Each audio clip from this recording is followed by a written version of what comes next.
अस्सलाम वालेकुम everyone, hope you guys doing well. मैं आज आपको बताऊंगी कि बॉन्ड क्या होता है। तो चलिए स्टार्ट करते हैं। Bond is a piece of paper and security.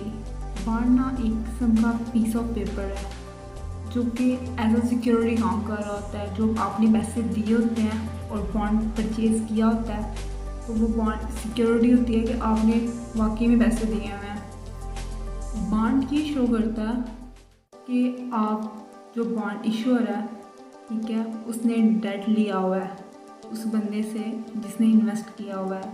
ठीक है, फॉर एग्ज़ाम्पल मैं आपको एक बॉन्ड, में कॉरपोरेशन हूँ, मैं आपको एक बॉन्ड इशू करती हूँ, ठीक है, और आपने उस बॉन्ड को परचेज़ किया। मैं इश्यूअर ऑफ द बॉन्ड हूँ और आप लोग इन्वेस्टर हो, क्योंकि आपने मुझे उसके बदले में पैसे दिए, आपने इन्वेस्ट किया उस बॉन्ड के अंदर। ठीक है, तो ये बॉन्ड, आपके पास बॉन्ड है, आप बॉन्ड होल्डर हो, तो आप ये रिप्रेजेंट कर रहे होते हो कि आपने डेट दिया हुआ है। ठीक है, इश्यूअर ऑफ द बॉन्ड को। ये बेसिक इस बॉन्ड का पर्पस होता है, क्योंकि ये सिक्योरिटी के तौर पे काम कर रहा होता है। ये शो कर रहा होता है कि आपने वाकई में मतलब डेट दिया हुआ है। ठीक है, आपने वाकई में इन्वेस्ट किया हुआ है। तो जो इशूअर होता है, इशूअर ऑफ द बॉन्ड, यानी कि कोई कॉरपोरेशन हो सकती है। यूजुअली कॉरपोरेशन से बॉन्ड को इशूज़ कर रही होती हैं। तो कॉरपोरेशन ने एक स्पेसिफिक टाइम पीरियड पे, एक पर्टिकुलर डेट पे एक स्पेसिफिक अमाउंट ऑफ मनी आपको देनी होती है। ठीक है, इसके अलावा उसमें आपको कुछ इंटरेस्ट पेमेंट करनी होती हैं। ठीक है, जो कि पीरियडिकली हो सकती हैं। जो इंटरेस्ट पेमेंट होती हैं उसका एक कूपन रेट होता है, जिसको हम लोग इंटरेस्ट रेट भी कहते हैं।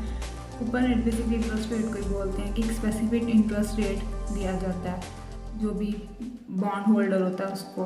ठीक है, वो इंटरेस्ट रेट डिपेंड करते हैं कि कितने परसेंट है, और ये मार्केट रेट के साथ फ्लक्चुएट नहीं करता, मतलब चेंज नहीं होता। मार्केट रेट अगर चेंज हो गया, फॉर एग्जांपल अगर कूपन रेट यानी कि इंटरेस्ट रेट अगर 5% था तो मार्केट रेट 6% हो गया, तो आपका जो रेट होगा वो वही रहेगा 5%। अगर मार्केट रेट 5 से 4 हो गए या 3 होगा तब भी आपका 5% रहेगा, वो फ्लक्चुएट नहीं करेगा, चेंज नहीं होगा उसके साथ। तो जो इशूअर होता है उसको एक स्पेसिफिक टाइम पीरियड पे आपको प्रिंसिपल अमाउंट वापस करनी होती है, और बाकी तमाम टाइम पीरियड्स में जो कि पीरियडिक पेमेंट्स उसने करनी होती हैं वो इंटरेस्ट की सूरत में उसने आपको करनी होती है। फॉर एग्जांपल अगर उसने 5 साल के लिए आप मतलब बॉन्ड इशू किया हुआ है, तो आपने 5 साल के लिए वहाँ पे इन्वेस्ट किया हुआ है बॉन्ड में, तो 5वें साल जब कंप्लीट होगा तब आपको पैसे मिल जाएंगे, आपके प्रिंसिपल अमाउंट। लेकिन उसके अलावा आपको हर साल या क्वार्टरली या सेमी एनुअली, क्योंकि इंटरेस्ट पेमेंट्स क्वार्टरली भी हो सकती है, यानी कि आफ्टर 3 मंथ्स आपको मिल सकता है, 6 मंथ्स मिल सकता है, आफ्टर 1 ईयर मिल सकता है। ठीक है, तो इस टाइम पीरियड में आपको इंटरेस्ट पेमेंट मिलेंगी जो कि आपके कूपन रेट के ऊपर होंगी, तो वो इंटरेस्ट पेमेंट आपको मिलती जाएंगी बॉन्ड के ऊपर।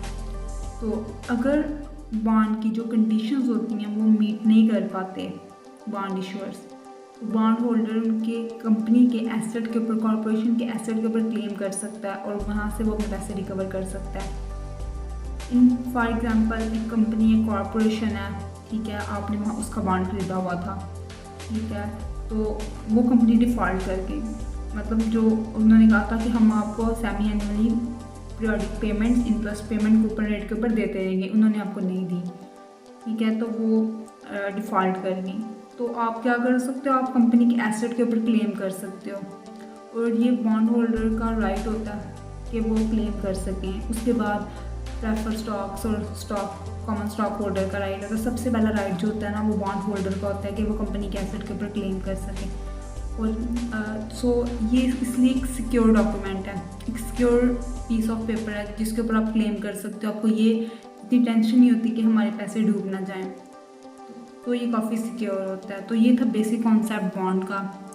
अगर आपको वीडियो अच्छी लगे तो प्लीज़ चैनल को सब्सक्राइब कर दें और वीडियो को लाइक कर दें। Thank you very much.